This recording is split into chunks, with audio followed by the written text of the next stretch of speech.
नमस्कार, आप सभी का स्वागत है हमारे स्टूडियो में। मैं हूं अक्षता भगत। आज हमारे साथ है जागरूक उपभोक्ता समिति के राष्ट्रीय अध्यक्ष मुकेश जी अमूल्या एवं प्रदेश उपाध्यक्ष किशोर जी चौधरी। तो आइए शुरू करते हैं सवालों का सिलसिला, जिसमें वह हमें मिलावटखोरों के बारे में थोड़ी जानकारी देंगे। तो आइए शुरू करते हैं। नमस्कार। आपका बहुत बहुत स्वागत है। त्योहारों के समय पे मिठाई की दुकानों पर मिठाई वाले डब्बे का वजन करके मिठाइयाँ बेचते हैं, तो इस पर आपका क्या सुझाव है? देखिए, ये जो सवाल आपने किया बहुत अच्छा सवाल लगा हमको। और ये जो सवाल आपने करा, इस सवाल के संबंध में क्या होता है, प्रति त्योहार जब भी, जैसे आज भी राखी का त्योहार 2 दिन बाद आने वाला है, राखी का त्योहार हो गया, आपके दिवाली का त्योहार हो गया, या अन्य कोई त्योहार जब भी आते हैं, तो ये सवाल जो आपने करा बहुत ही क्रिटिकल और बहुत ही उलझाऊ सवाल था। ये इस सवाल के जवाब मैं आपको देना चाहता हूँ। इसमें हुआ है कि जब भी मिठाई जब तोलते हैं तो उसके बाद डब्बे का वजन भी तोला जाता है। इसको लेकर हम लोगों ने एक कार्यक्रम आयोजित करा था, और उस कार्यक्रम में हम लोगों ने सारे मिठाई व्यापारी एसोसिएशन को बुलाया और उनको इस बात का हमने सुझाव दिया। और सुझाव देने के बाद इस बात को बताया कि डब्बे का जो वजन है, आपको इस पर खाली डब्बे का वजन लिखना पड़ेगा। तो खाली डब्बे का वजन जो भी आ रही है, 60 ग्राम, 65 ग्राम, 100 ग्राम, जो भी एक वजन आ रही है, वो वजन आप इस पर लिख दीजिए, ताकि मिठाई का जो वजन है वो अलग हो जाएगा और डब्बे का वजन अलग हो जाएगा। इस कार्यक्रम को 24 दिसंबर 2021 को हमने आयोजित करा था, जिसके अंदर हमारे इंदौर के सांसद महोदय माननीय शंकर लालवानी जी भी आए थे और बहुत अच्छा आयोजन करा था। और ये देश का यूनिक कार्यक्रम था, जिस पर हम लोगों ने इस काम को करा। और ये विवाद जो था, इसको हम विवाद बोलते हैं, क्योंकि उपभोक्ता और दुकानदार त्योहारों के समय पर बहुत बड़ा विवाद होता था, क्योंकि जल्दी सबको रहती है उस समय, क्योंकि तुरंत बहनों को जाना है, राखी लेना है, उसको भी एक्सपाइज करना था, तो बहुत जल्दी जाना पड़ता था। वो इसमें शिकायत कहाँ करें, या तो हमारे पास शिकायतें आती थी या नापतोल विभाग शिकायत थी। अब नापतोल विभाग के पास भी जो अधिकारी या कर्मचारी वर्ग है वो लिमिटेड ही होते हैं। हमारे पास भी हम कितनी शिकायत कब कंप्लेंट करेंगे, किस प्रकार से काम कर पाएंगे, वो भी लिमिटेड है। तो हमने क्या करा कि बहुत सोचा समझा और इस पर रिसर्च करा, बुद्धिजीवियों को इन्वाइट करा और हमारे संगठन के सभी सब लोग आए, विचार करा, और इसको लेकर हमने चाहा कि इसको विवाद ही खत्म कर दें। इसको लेकर हमने शासन प्रशासन के अधिकारी को बुलाया, नापतोल अधिकारी को इन्वाइट करा, और मिठाई नमकीन विक्रेता सबको इन्वाइट करा, और मीडिया को भी इन्वाइट करा। उन सबको लेकर एक सुझाव हमने आपत्ति करा, जिसको सुझाव को हमारे द्वारा मान्य किया गया है, जो देश का यूनिक काम है। अभी जो ओम नमकीन वाले जो अनुराग बोथरा जी हैं, उन्होंने क्या करा कि मिठाई का डब्बे का जो वजन है उसके ऊपर लिख दिया 65 ग्राम, 70 ग्राम, या जो भी ग्राम आ रहा है वो पूरा उन्हें वजन लिख दिया गया।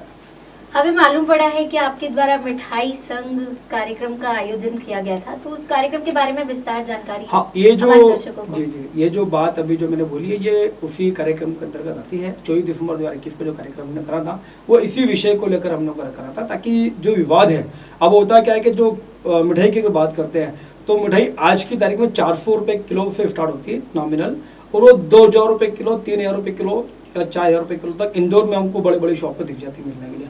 अब होता ये कि एक गरीब व्यक्ति जो होता है उसको तो पता नहीं होता कि वो किस प्रकार से की शिकायत करेगा या कहाँ शिकायत करेगा क्या। तो हम लोगों ने इस कार्यक्रम को आयोजित करा। आयोजित कर हम लोगों ने मिठाई जो विक्रेता, छोटा व्यापारी होता है, बड़ा व्यापारी होता है, इनको समझाई दी गई कि मिठाई के बाद डब्बे का वजन नहीं किया जाएगा। और कई दुकानों पर इस बात को हम लोगों ने अंकित कर दिया और वो लोगों को पोस्टर भी लगा दिया कि वो मिठाई का डब्बे का वजन नहीं करेंगे। किशोर जी, मेरा आपसे एक प्रश्न है कि जब मिठाई अगर खराब निकलती है तो ऐसे में उपभोक्ता कहाँ जाके शिकायत कर सकते हैं?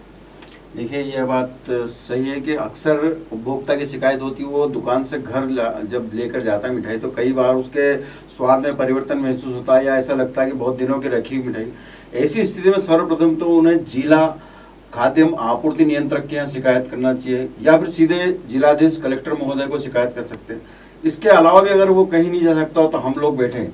हमारी समिति उनको न्याय दिलाने के लिए सदैव तत्पर रहती है, और जब भी कोई उपभोक्ता ऐसा आता है हमारे पास, हम उनको निःशुल्क सेवा उपलब्ध कराते हैं और उनके लिए हम केस लड़ते हैं।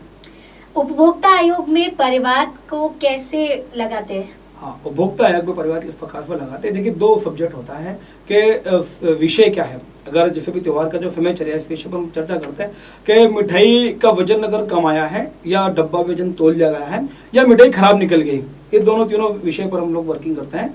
तो आप उपभोक्ता आयोग में परिवाद इस प्रकार से लगा सकते हैं कि जब मिठाई का वजन आपका कम आया तो आप पहले संबंधित नापतोल अधिकारी के पास जा सकते हैं। नापतोल अधिकारी संबंधित की जांच पड़ताल करेगा, मौका पंचनामा बनाएगा, जब्ती में बनाएगा, और अगर उसकी शिकायत के अंदर वो मिठाई का वजन कम आया है, 50 ग्राम 200 ग्राम 100 ग्राम जो भी XYZ वजन आता है कम, तो एक्चुअल में कुछ क्राइटेरिया बना हुआ है इसके अंदर कि कुछ छूट दी गई है शासन की तरफ से कि लिक्विड होने से थोड़ा सा वजन कम होता है, वो 20-30 ग्राम की 25 ग्राम की छूट होती है। पर अगर उससे ज़्यादा किसी वजन कम होता है तो उसकी शिकायत बराबर कर सकते हैं आप, और उसके अंदर जो खामियां होती है उसको आप लेकर नापतोल अधिकारी जो शिकायत का जो भी पंचनामा बना के जो कार्रवाई करता है तो वो 2000-5000 जो भी जुर्माना होता है वो बनाता है, और उसकी कॉपी लेकर आप उपभोक्ता फोरम में जाकर अपने परिवार को लगा सकते हैं, ताकि एक सबूत आपके पास में आ जाएगा। अगर आप सीधे उपभोक्ता आयोग में चले गए शिकायत करने के लिए तो आपकी शिकायत खारिज हो जाती है, क्योंकि आपका सबूत नहीं होता उसमें। अब जैसे जैसे जैसे त्यौहार आ रहे हैं वैसे वैसे मिलावटखोरों का काम ज्यादा बढ़ते जा रहा है, मतलब मावा मिलावटी और इन सब पे बहुत शिकायतें आती होगी, तो उस पर आप क्या कार्रवाई करते हैं? दरअसल मावा हमारे यहाँ क्या होता है कि रोज दूध का उत्पादन रोज होता है, और नियमित उत्पादन में क्या होता है कि रोज हम जैसे आज हमें कोई चीज का निर्माण करना, जैसे नमकीन निर्माण, तो त्योहार आते हैं तो हम नमकीन का निर्माण तो जितना चाहे 10 कुंटल 20 कुंटल कर सकते हैं, लेकिन मावा ऐसी चीज है कि वो दूध से बनता है, और दूध जो प्रतिदिन जो गाय या भैंस जिसका भी दूध देता है वो प्रतिदिन जितना देता है उसकी मात्रा उतनी रहती। तो यह लोग क्या करते हैं कि पहले से कुछ तो मावा इकट्ठा करके रखना शुरू करते थे, और अंततः त्योहार वाले दिन जब पूर्ति नहीं हो पाती तो ये सिंथेटिक ऐसा करते। तो हम हर बार हमारे पास जब शिकायत आती है या हम भी शासन प्रशासन को इसमें शिकायत करते हैं और उन्हें सहयोग भी करते हैं, हमें जहाँ की जानकारी मिलती है वो पता बताते हैं कि वहाँ पर ऐसा ऐसा मावा बन रहा है, लेकिन इसके बावजूद भी शासन प्रशासन का जो अभी तक का हमने रवैया देखा कि बहुत ही ढीला और ढुलमुल रवैया रहता, क्योंकि उन्हें मालूम रहता राखी का त्योहार हम साल भर पहले मालूम रहता है हमें राखी का त्योहार किस तिथि को आ रहा, और कितने दिन पहले से ही ये प्रक्रियाएं नकली मावे और इनकी बनना शुरू हो जाती। लेकिन शासन अगर बिल्कुल सतर्कता रखे और इन पर पहले से ध्यान देना शुरू कर दे तो ये नकली मावे पर इन पर रोक लगाई जा सकती है। अन्यथा अगर शासन इसमें नहीं कर सकता तो आम व्यक्ति जितना सहयोग हम कर सकते हैं, ऐसा आम व्यक्ति भी जितना सहयोग कर सकता है वो तो करते हैं, लेकिन शासन प्रशासन अगर पूरी तरह से इसमें मुस्तैद रहेगा, सतर्क रहेगा, तब इन पर हम नियंत्रण पा सकते हैं। जी, मेरा आपसे एक प्रश्न है कि सबसे ज्यादा मिलावटी मावे कहाँ बनते हैं और उसकी खपत कहाँ होती है? मध्य प्रदेश में भिंड मुरैना जिले ऐसे हैं जहां पर सर्वाधिक मात्रा में नकली मावा तैयार किया जाता है। उसके बाद उससे आगे बढ़ते तो ग्वालियर, शिवपुरी, गुना और यहाँ तक कि हमारे ब्यावरा पचौर तक नकली मावे बनने के ये पकड़े गए, कई प्रकरण भी दर्ज हुए, और सबसे अधिक मात्रा में इसी तरफ से मावा बनता है। और आपको मालूम है क्योंकि इंदौर हमारी औद्योगिक राजधानी है तो सर्वाधिक मावा यहाँ खपत होता है। उज्जैन में बहुत मावा बिकता है, रतलाम में मावा बिकता है और भोपाल में। ये 4 जिले ऐसे जहाँ पर मावे की सर्वाधिक खपत होती है। इंदौर में मिलावटी मावे का कोई केस नहीं। इंदौर में हमने हमारी समिति ने एक जागरूकता अभियान चलाया था और दूध अमृत है ऐसा कहकर, और एक हमारे पास फूड टेस्टिंग लैब साथ में चली थी, जगह जगह हमने सैंपल भी लिए। और बड़ी खुशी की बात है कि इंदौर में नकली दूध कहीं बनता हुआ नहीं पाएगा और नकली मावा तो बिल्कुल भी नहीं बन रहा है इंदौर में, इंदौर के आसपास। तो ये मिलावटखोरों के खिलाफ शासन के द्वारा जो कार्रवाई की जाती है वो किस अधिनियम के अंदर आती है?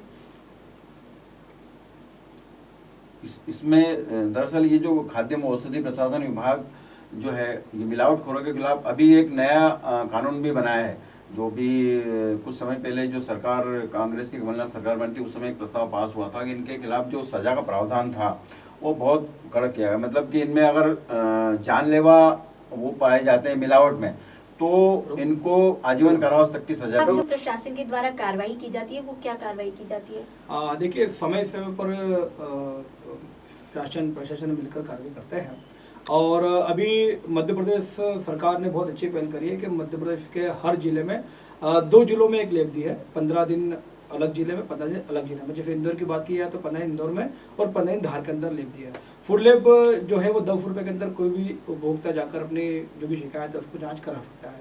10 रुपये नॉमिनल चार्ज होता है, तुरंत उसकी जांच की मतलब जानकारी आपको मिल जाती है। ये मध्य प्रदेश सरकार की बहुत अच्छी पहल है, इसके लिए मैं मध्य प्रदेश सरकार को धन्यवाद देना चाहूँगा हमारे उपभोक्ता समिति की ओर से, और बहुत ही अच्छा कार्य इस प्रकार से करा है। और इसके अंदर मैं आपको बताना चाहता हूँ कार्रवाई जब आप कार्रवाई करते हैं तो हमारे जो खाद्य औषधि प्रशासन के जो अधिकारी होते हैं वो बराबर समय समय पर कार्रवाई करते रहते हैं, और उस कार्रवाई की जो रिपोर्ट होती है एक लैब जाती है, और भोपाल लैब में, क्योंकि इंदौर में लैब नहीं है तो भोपाल लैब जाती है, वहाँ से जो जानकारी उनके पास में आती है तो उसको लेकर फिर एडीएम कोर्ट के अंदर वो न्यायालय जाता है, और एडीएम कोर्ट के अंदर वो पकड़ना चलता है। उसके बाद में पक्ष विपक्ष सारी बातों को रखा जाता है, और फिर भी अधिकतम जो जीत होती है वो उपभोक्ता की होती है, क्योंकि मिलावट की जो जानकारी उसमें प्रस्तुत हो जाती है। तो 5,000, 10,000, 50,000 तक के जुर्माना, बल्कि अभी 5.5 लाख तक का भी जुर्माना इंदौर में ही हमारे एडीएम साहब ने कई जगहों पर कराएगा। आप राष्ट्रीय अध्यक्ष हैं, तो राष्ट्र पर मतलब पूरे राष्ट्र में सबसे अधिक मावा के मिलावटी केस कहाँ थे? मैं बताना चाहूँगा, दरअसल सबसे अधिक सिंथेटिक दूध हमारे भारत में राजस्थान के अलवर जिले में बनता है, और वहाँ से हमारे देश की राजधानी दिल्ली में सप्लाई होता है। बहुत बड़ी मात्रा में अलवर में नकली दूध बनता है, और वह हमारे देश की राजधानी दिल्ली में सप्लाई होता है। वहाँ की सरकार उस पर कभी कभी कार्रवाई नॉमिनल ऐसी कर चुकी है, उसको लेकर वहाँ पर विधानसभा में बहुत हंगामा हुआ, और वो अलवर कुख्यात है नकली दूध बनाने में हमारे देश में। तो शासन इस पर कार्रवाई क्यों नहीं कर रही है? कोई समय समय पर कार्रवाई होती है, लेकिन क्या होता है, क्योंकि भ्रष्टाचार हावी है तो वो पुनः स्थान बदलकर या अपना नाम बदलकर या कहीं और स्थान पर चोरी छुपके, लेकिन अवैध तरीके से सबसे अधिक अगर दूध कहीं बनता है तो वो राजस्थान के अलवर जिले में। ने बताया कि पूरे मध्य प्रदेश की कार्रवाई भोपाल लैब में जाके होती है, तो इतने बड़े इंदौर में कोई लैब नहीं है? देखिए, आपने बहुत अच्छा क्वेश्चन करा है, और इस क्वेश्चन को लेकर हमारी समिति की तरफ से कई बार सुझाव मध्य प्रदेश शासन को दिए गए हैं, और इस पर प्रतिक्रिया भी आई है, और मध्य प्रदेश सरकार ने अभी इंदौर में एक लैब की पूरी तैयारी कर ली है, और उस पर मतलब काम भी चालू हो गया है। और जो मेरा नॉलेज है उसके अंदर ये बोला जाएगा कि मुश्किल से 6-7 महीने में वो जो लैब है वो चालू हो जाएगी, क्योंकि पूरी प्रोसेस की हो गई है। थोड़ा बहुत अतिक्रमण वगैरह कुछ विषय आ रही है, क्योंकि भूमि पूजन वगैरह सीएम साहब कर चुके थे, और लैब की पूरी कार्यवाही हो चुकी है। तो वो कोई आपने जो सवाल करा वो बहुत अच्छा सवाल है, और इसके पहले भी मैं थोड़ा बताना चाहूँगा, नगर निगम जो इंदौर नगर निगम है वहाँ पर एक लैब थी, उसको है नहीं बोल सकते, थी बोलेंगे उसको, क्योंकि बहुत कार्रवाई वहाँ पे हुई, बहुत सी लैब के अंदर जांच सारी होती थी, मतलब तुरंत कोई भी व्यक्ति जाकर वहाँ पे अपनी जांच को करा लेता था, जिससे सारी जानकारी मिल जाती थी। पर अब स्थिति ये है कि वहाँ पे जो कर्मचारी है उनको तनख्वाह तो मिल रही है, पर लैब पूरी बंद पड़ गई है। ये एवरेज जो मैं समझ रहा हूँ 8-10 साल का टाइम पीरियड हो गया, 8-10 साल से पूरी लैब जो है वो धूल खा रही है, और वहाँ पे जो कर्मचारी है उनको तनख्वाह बराबर आ रही है। बीच में मेरे नॉलेज के अनुसार सेंटर से कोई अधिकारी भी आए थे, मुश्किल 3 साल पहले सेंटर से कोई अधिकारी भी आए थे, और वो जानकारी भी लेने आए थे कि इस लैब के अंदर क्या क्या है। तो मैं भी उनके साथ में था, तो मैंने बताया कि ये लैब है और इस है, तो उनने पूरी जानकारी ली, और लैब की सारी जानकारी लेकर, और कितने कर्मचारी है वहाँ पे क्या क्या काम हो रहा है अभी स्थिति में, ये सारी जानकारी वो लेकर गए। उसके बाद में क्या हुआ ये अभी तक कोई जानकारी हमारे पास में नहीं आई है। हाँ, लैब बंद होने के पीछे का कारण नहीं पता। लैब बंद होने का कारण यही है, एक्चुअली देखो, शासन प्रशासन और भ्रष्टाचार ये सभी तरफ हावी होता है ना। तो अब स्थिति क्या है कि अब कोई कर्मचारी का कार्य नहीं कर रहा है, या लैब जो जानकार है अगर वो काम नहीं कर पा रहा है, या कोई भ्रष्टाचार की लैब में आ गया, या रिटायर हो गए कुछ कर्मचारी, तो इस प्रकार से बहुत सी चीज़ें हुई है। पर जो लैब है वो आज भी है आज की तारीख में। अब शासन चाहे तो कई अधिकारी को नियुक्त करके वो जो बढ़िया लैब है उसको चालू कर सकती है। हमें ऐसी जानकारी मिली है कि दूध में जो लीटर नाप के देते हैं उसमें कुछ कम भाव चलता रहता है, और हाट बाजार में पत्थरों से तोल दिया जाता है। नहीं, ये जो आप बोल रहे हैं बहुत अच्छी सवाल आपने करा है, और अच्छा सवाल मुझे लगा कि दूध का जो नाप होता है वो आधा लीटर का जो नाप होता है वो जो आपने बोला वो एक्चुअली देखा है तो 1 लीटर की जब बात करते हैं तो 900 ml आता है वो। और इसमें मैं उपभोक्ता को समिति की ओर से सुझाव भी देना चाहूँगा कि वो पेक कंपनी का दूध ही लें।